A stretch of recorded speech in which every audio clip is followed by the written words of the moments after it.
राधे राधे दोस्तों। सबसे पहले आप सभी का स्वागत है मेरे चैनल काव्या कजरी पर। हे गुरु जी, आप हमें ये बताने की कृपा करें कि राहु का सिर किसने काटा था। इस पर दैत्य गुरु शंकराचार्य ने विरोचन पुत्र हिरण्यकश्यप और उसके धर्मात्मा पौत्र का परिचय देकर देवताओं और असुरों द्वारा समुद्र मंथन की कथा संक्षेप में सुनाते हुए बताया कि जब समुद्र से अमृत निकला तो उस समय देव रूप बनाकर राहु भी पीने बैठ गया। इस पर इंद्र के पक्षपाती भगवान विष्णु ने राहु का सिर काट डाला। अपने गुरु के मुख से इस प्रकार के वचन सुनकर जलंधर के क्रोध की सीमा न रही। उसके नेत्र लाल हो गए और फिर उसने अपने धसमर नामक दूत को बुलाया और उसे शुक्राचार्य द्वारा सुनाया गया वृतांत सुनाया। तत्पश्चात उसने धसमर को आज्ञा दी कि तुम शीघ्र ही इंद्रपुरी में जाकर इंद्र को मेरी शरण में लाओ। धसमर जलंधर का बहुत आज्ञाकारी एवं निपुण दूत था। वो जल्द ही इंद्र की सुधर्मा नामक सभा में जा पहुंचा और जलंधर के शब्दों में इंद्र से बोला, हे देवता धाम, तुमने समुद्र का मंथन क्यों किया और मेरे पिता के समस्त रत्नों को क्यों ले लिया? ऐसा करके तुमने अच्छा नहीं किया। यदि तू अपना भला चाहता है तो उन सब रत्नों एवं देवताओं सहित मेरी शरण में आ जा, अन्यथा मैं तेरे राज्य का ध्वंस कर दूंगा। इसमें कुछ भी मिथ्या नहीं है।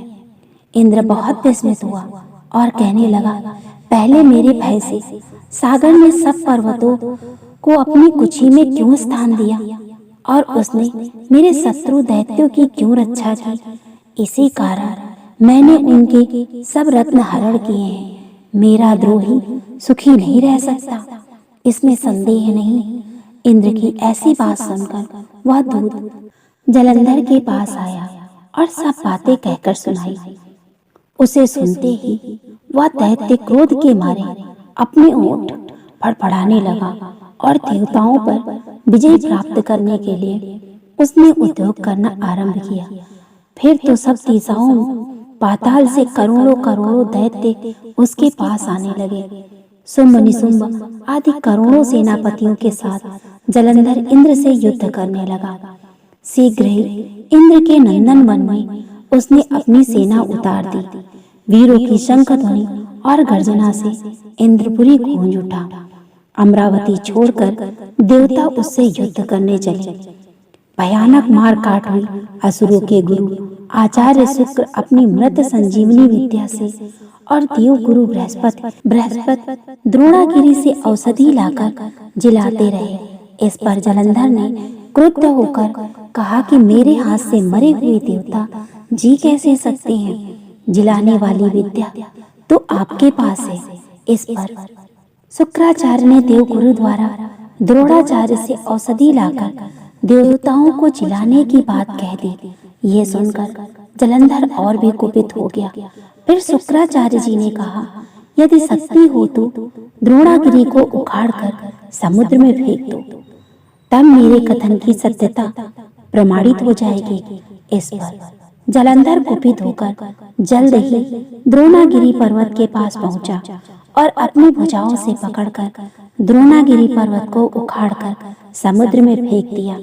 ये तो भगवान शंकर का तेज था, इसमें जलंधर की कोई विचित्रता नहीं थी। तत्पश्चात ये सागर पुत्र युद्ध भूमि में आकर बड़े तीव्र गति से देवताओं का संहार करने लगा। तब द्रोणाचार्य जी औषधि लेने गए तो द्रोणाचल को उखड़ा हुआ शून्य पाया। वो भयभीत होकर देवताओं के पास आए और कहा कि युद्ध बंद कर दो, जलंधर को अब नहीं जीत सकोगे। पहले इंद्र ने शिव जी का अपमान किया था। ये सुनकर देवता युद्ध में जय की आशा त्याग कर इधर उधर भाग गए। सिंधुसुत निर्भय हो अमरावती में घुस गया। इंद्र आदि सब देवताओं ने गुफाओं में शरण ली। ये तो थी 11वें अध्याय की कथा। अगर आपको ये कथाएं पसंद आ रही हों, आगे और मेरे वीडियो को देखने के लिए मेरे चैनल को सब्सक्राइब करें, मेरे वीडियो को लाइक करें और ज़्यादा से ज़्यादा शेयर करें। और हाँ, कमेंट में राधे राधे अवश्य लिखें। राधे राधे दोस्तों।